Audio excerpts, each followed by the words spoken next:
Hello everybody and welcome back to Reading for Vocabulary. I'm Brian Stuart. Well, we're on our last lesson for Unit 1 talking about architecture. In Lesson 3, we're going to be talking about a famous architect, right? We've talked about the architect as a job. We've talked about examples of famous architecture around the world. Now let's talk about a famous person who is an architect, and his name is Frank Lloyd Wright. We can see many of his buildings still around today. We're going to focus on learning about Frank Lloyd Wright. Well, who was Frank Lloyd Wright? What did he look like?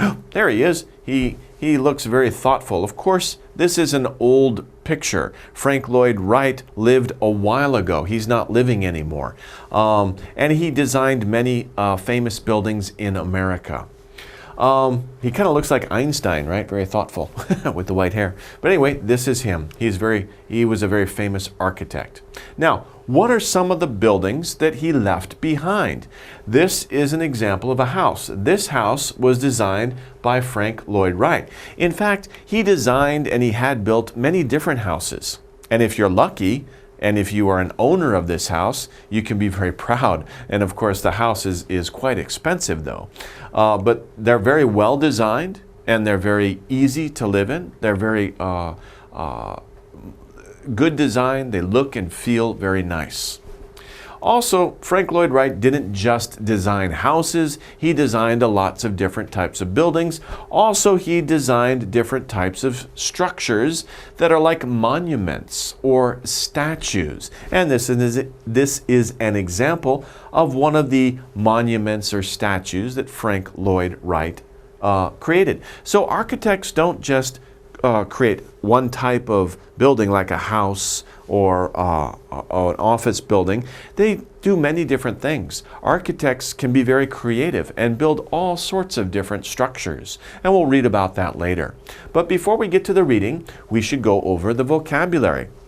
The first word we're going to study here is the word to describe something that doesn't go straight.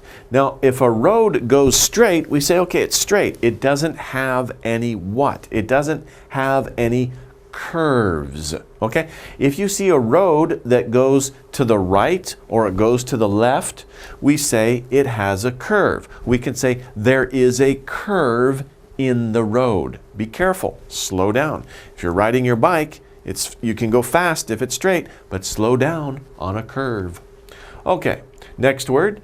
Now, looks like this is she lives here, right? She's answering the door, and she is coming by. Why? She is someone who goes to a place for a short time. What do we call this person? We call this person a visitor. She is visiting her. She is visiting her, right? So she is a visitor to her home. Okay, if you come to my house, you are a visitor to my house. If I go to your house, I am a visitor to your house, a visitor. The next one, to change how someone thinks or acts. So if you want to change the way someone behaves, maybe you don't like their behavior, or maybe you want to improve their behavior, like for example in a sports game, you need to influence. You need to influence them. So the fact that mom and dad they like to play tennis, they like to play sports, that will influence their daughter. She will grow up and she will like to play sports too, because they're changing how someone else thinks or acts. You influence them. Who has influenced you in your life? Next one. The area around something. Okay, so if we say that like there's many buildings in a city, what do we call the area around the buildings? We call it the environment. It's also the area around us, right? We can have different environments. If we are in the city, we say we are in an urban environment. Urban means city. We are in the city. That's the type of environment we are in. But if we go to the country, then we say we are in a I was thinking about the pronunciation. Rural. Be careful because pronunciation's 힘들어. Rural, right? R and L. rural. Rural means you're in the country. So you can have an urban environment that's in the city, or you can have a rural environment, there's just one L, that's out in the countryside. So different environments. It's the area. What is your environment like? Next one, wow, very pretty. Looks like somewhere in Europe, maybe Switzerland. It's very pretty. If we talk about the land being very pretty, we can say it's beautiful. Also, another specific word for the land, we say it's scenic. Scenic. So beautiful, very pretty, it's beautiful. If we're talking about the land, the landscape, we say it's scenic. In Switzerland, it's very scenic countryside. It's very beautiful countryside. Next one. To have information about. If you have information about something, you know it. So what information do you have inside your head? That's the same as asking, what do you know? Now, know is an irregular verb, so we use it when we're talking in the past, quago, right? We say know, chigum, knew, chane, and known. Maybe for a long time. I have known that for a long time. So to know, knew, known. Did you know I was from America? Yeah, I've known that for months. Okay. I knew that before. Okay. And what do you know now? Know, knew, known. Okay, next one. Useful items in our home that we can move around. So there are many useful items. You can sit on them. You can put things inside them. They are containers. You can put things on top of them. So we're talking about chairs, sofas, tables, cabinets, useful items in our home but we can move them around. They're not fixed, right? This is a fireplace. We're not talking about that. You can't move the fireplace, right? It stays there. But the things you can move around, we call furniture. Furniture. Be careful. When we say furniture, we mean everything. Furniture is non-count. Don't. No S at the end of furniture. Never say furnitures. It's furniture. There's a lot of furniture in this room. Or there's only one piece of furniture in this room. Okay? There's a little furniture or there's a lot of furniture. But don't use S. It's non-count. Okay. To finish doing something important. You finished doing something important, right? So you have achieved something. To achieve. What have you achieved in your life, right? You've graduated from different grades in elementary school. Maybe you're going on to middle school or starting high school. You've successfully achieved graduating from these different grades. You maybe got an A on a test, hopefully more than one test. You've made many achievements. Okay, so you have achieved something. Now, achievement, as one word, that's the noun. But achieve, just achieve, that's the verb. What did you achieve? I have many achievements. Okay, next one. Natural, like plants and animals. When we go to the store and we buy something, we want to look for maybe organic foods. Organic means they were made naturally. Think about that. We think, well, plants are natural. What are you talking about?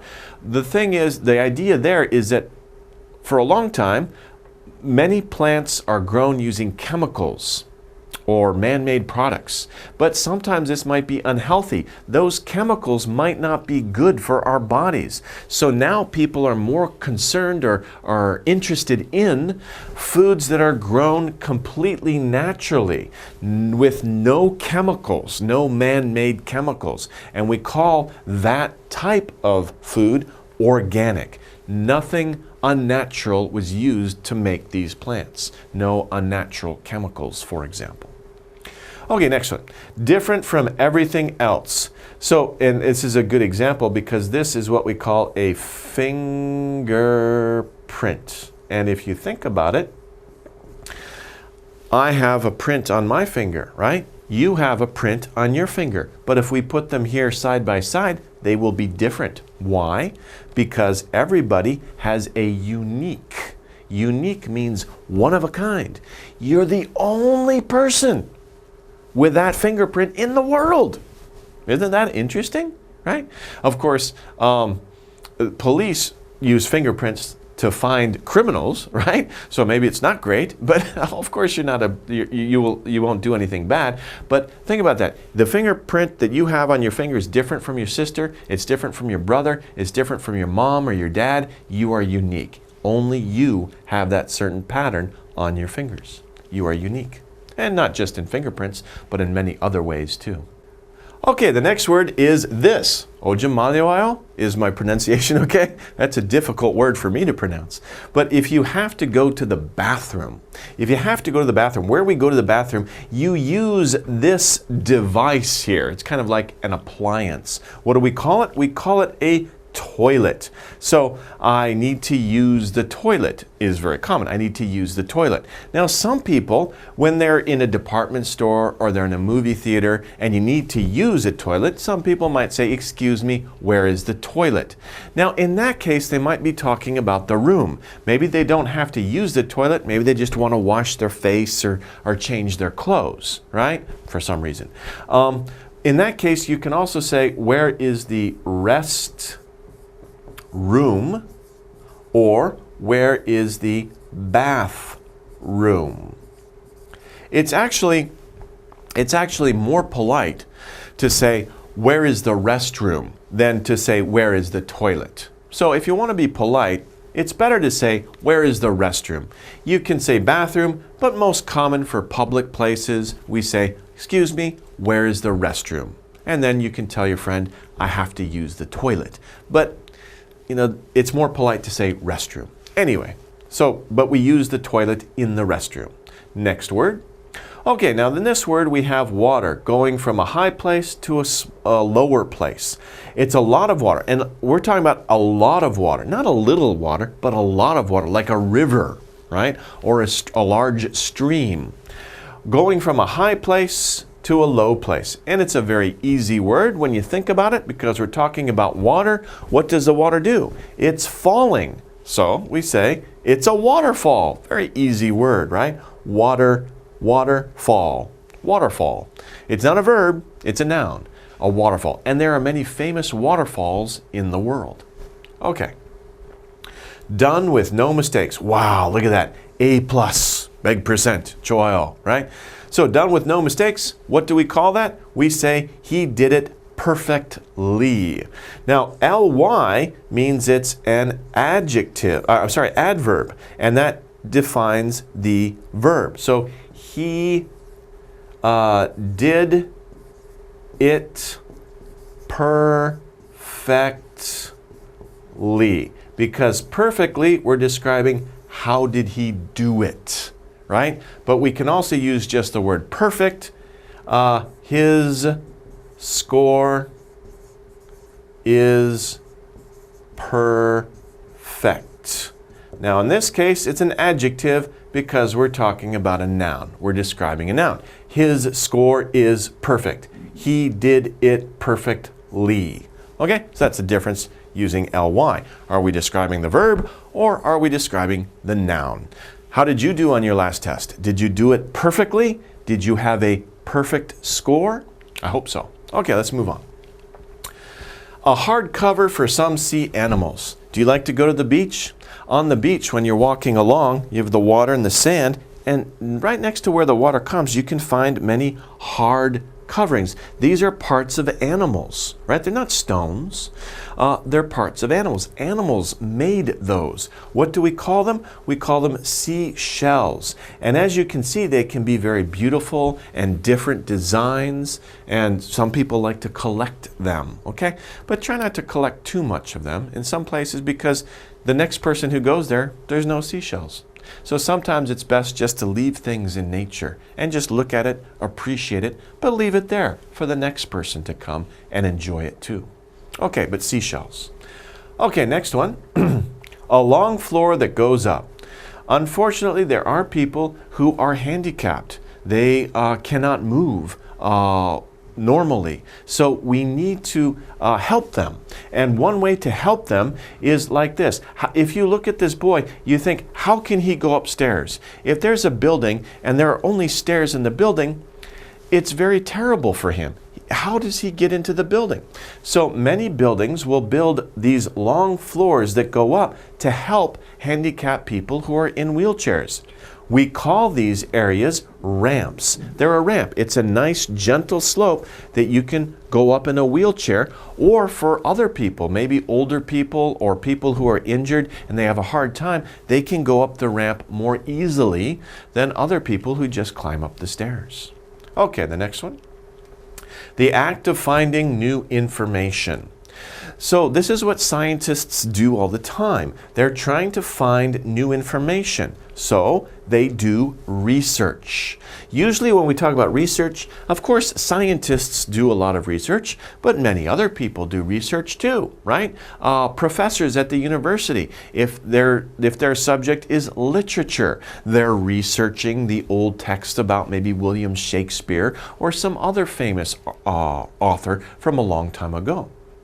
If you are an artist, you will do research by researching famous painters in history, or famous painters or new modern trends in painting. When you find new information, you are doing research. And be careful here, research is a non-count noun. People do research. We don't do researches, we do research. Okay, so the scientists have are doing a lot of interesting research. It's non-count. Don't put an S on the end of it, or ES. Okay, now let's review the words that we have just learned, and with some exercises. The instructions are: choose the word that best completes the sentence. These are our words. We need to find one, the best one, to put into these blanks. Number 1. You should beep more in school. Somebody's always telling you this, right? Sorry. You don't work hard enough. Okay, so you should what more in school? You should influence more in school. You should influence your friends. That doesn't make sense. You should allow. That doesn't make, allow what? You should sleep more. Yes, that's it. You should sleep more in school. No, absolutely not. I'm sorry. I didn't say that. Shh. Okay. You should achieve more in school. That makes sense. Okay, that's the right one. Don't sleep more in school. Okay, I'm just kidding.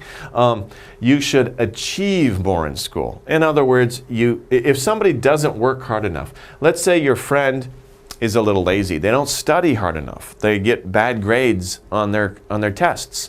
You could say you don't achieve enough. You should achieve more in school. You don't work hard enough. Okay, so work harder, achieve more. Okay, number 2. Now, don't forget number 1. You should achieve more in school. Okay, number 2. That lady is beep. She should be a movie star. When you watch the movies, when you look at the movies these days, normally movies aren't really real, right? The people in the movies are always very good looking. Right? Especially it's interesting when you look at movies that are based on a true story, right? And you look at the actors. The actors are always usually much better looking than the people who the story is based on, right? That's very interesting. But you know, that's part of entertainment. So what can we say? That lady is beyond. Beyond means she's further away. That doesn't make sense. She is beautiful. She's beautiful. That's probably the right answer. She is achieve. You can't say somebody is achieve. Achieve is a verb, not an adjective, so that doesn't make sense. That lady is perfectly. No, remember, perfectly describes a verb, not a noun. So that wouldn't work. If you said that lady is perfect, that could be an answer, but this is perfectly, so it doesn't fit grammatically. The best answer, of course, is beautiful. Like I said before, that's probably your answer. That lady is beautiful. She should be a movie star.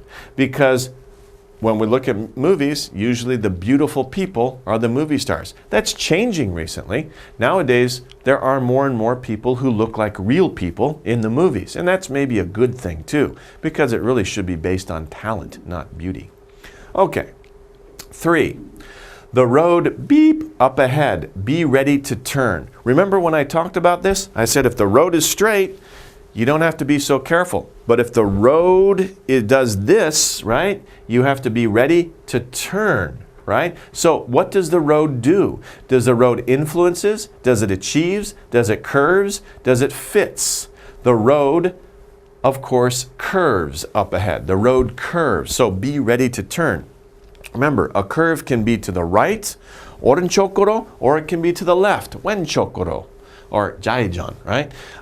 Still learning my Korean. Okay, so it can curve either direction, to the right or to the left. Be ready to turn. Turn right or turn left. Okay, 4. Do you beep what the homework is for tonight? So if your teacher gave you some homework, right, and you were sleeping, you don't what? Oh, sorry, that's curves. You don't know what the homework is. So you ask your friend, do you know what the homework is for tonight? Do you know what the homework is for tonight? You wouldn't say, do you chance? That's not right. Do you believe? That doesn't fit. And do you research? No. Do you know? If you have the information in your head, you have the answer in your head, then you know it. If you don't have the answer in your head, you're going to try to find it, then you will research it. But we don't say, do you research? We say, do you know? Because we want to know, do you know the information or don't you know the information? Do you know what the homework is for tonight? And we can use many words here. Do you know how? Do you know where? Do you know when? Do you know why? Do you know who? Okay, so we can use lots of these question words here after do you know. And we want to know if you know that information or not.